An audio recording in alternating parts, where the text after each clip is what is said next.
It's Grow TV, where we grow together and learn about God. Oh, hey friends, and welcome to Grow TV. I'm Steve. I was just about to make a batch of cookies, my favorite cookies, chocolate chip. But I don't bake that often. Okay, not often at all. Maybe a few times. Okay, never.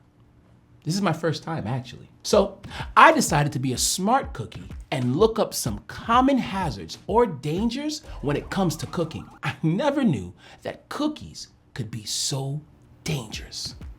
For starters, I can slip. Yeah, that's right, slip and fall.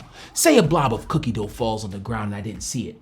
I can slip, fall, bam, hit right on my head. Then I might forget my name, where I come from, where I'm at.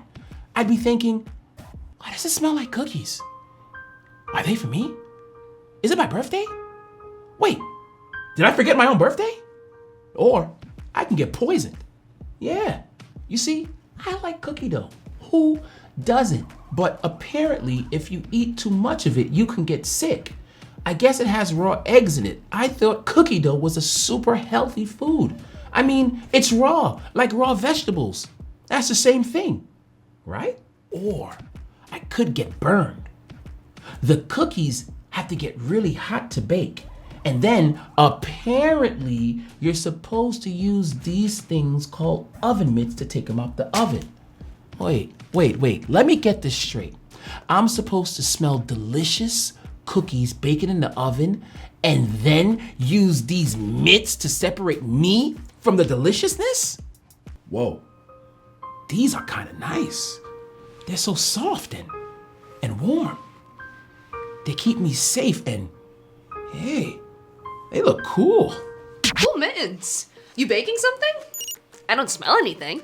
I was about to make cookies, but I haven't started yet. But you have your oven mitts on. You can't be too safe. Baking is a dangerous business. I think I'll just keep these on throughout the whole process. Let me get started here.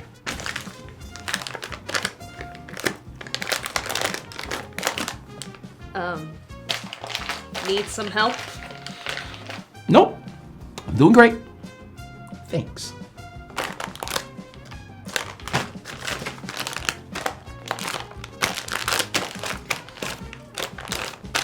I think your fear has kind of gotten away from you here, Steve. If you follow a guide to making cookies, it'll help you do it safely. And I doubt it says to keep your oven mitts on the whole time. Yeah, I guess so. It's okay though. We all get scared sometimes. Even the prophet Elijah got so scared once that he ran for his life. Really? Yeah, and God had to guide him through that fear. It's in a story from 1 Kings chapter 19. Elijah was God's prophet who shared God's message with the people. He challenged King Ahab and the prophets of a god named Baal to see whose God was the real God. Of course, Elijah won the contest because God is the real God. Yeah, but I bet that didn't make the king too happy. Or the queen. King Ahab told Queen Jezebel what happened. Jezebel did not follow God. She followed the fake god Baal. She was extremely angry about this. She wanted to capture Elijah, or worse. Ooh, okay. I'm beginning to see why Elijah was so afraid. Making kings and queens angry is just an activity just as dangerous as baking cookies. Well, maybe slightly more so. So Elijah was very afraid, so he ran away. He found a place to rest and pray to God. He thought this was the end for him. He told God how he felt, and he fell asleep. In 1 Kings 19, 5-6, it says, all at once an angel touched him and said, "Get up and eat." He looked around, and there by his head was some bread baked over hot coals and a jar of water. He ate and drank and then lay down again. What? The angel was baking without oven mitts? I think angels can do that. Oh, also, that nap? After a nap? Oh, that's just next level. Well, Elijah was exhausted and scared. He didn't know what else to do. The angel came back and woke him up again. The angel told Elijah to get up and eat again. God knew that the journey ahead for Elijah would be tough. In verse 7, it says, the angel of the Lord came back a second time and touched him and said, "Get up and eat, for the journey is too much for you." Whoa, God really understood what Elijah was going through. And gave him what he needed to carry on. After eating, Elijah felt stronger. He was able to travel 40 days and 40 nights until he reached a place called Horeb, the mountain of God. Elijah stayed in a cave there and was safe. 40 days and nights? That must have been some bread. Elijah felt scared and unsafe. God led Elijah to safety where he could eat and rest. We experience situations in life that can make us feel unsafe sometimes. In those times, God's words can comfort us and help us feel safe.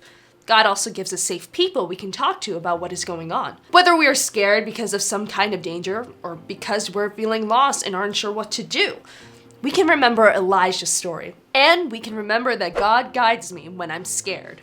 Hey, you are right. There are guidelines here that can help me to make sure that I am safe from baking cookies. That makes me feel a lot better. Great! I've never been in a situation like Elijah was in, but I've been plenty scared many of times outside of baking cookies. Yeah, the world can be a very scary place. I've kind of always thought that following God would keep me out of scary situations, but that's not always true. Look at what happened to Elijah. Yes, scary things happen even when we're following God, unfortunately. But God promises to guide us. We might not have to stand up to queens and kings, but we might have to make a decision that isn't popular, or stand up for someone that no one else is standing up for. I've definitely been in those situations before, and it's definitely scary. But Elijah's story makes me feel like God's always there to guide me. When I feel like I'm at a dead end, God will be there to remind me that I'm not. God can give you courage and strength to carry on. And though things may be scary for a while, God wants to guide us back to safety, just like God did for Elijah.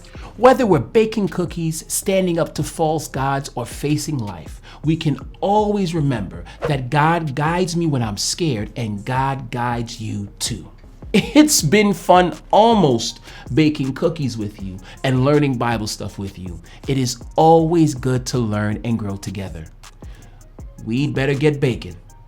Crystal, you want to help? For sure. Okay, cool. See you next time, guys. Bye.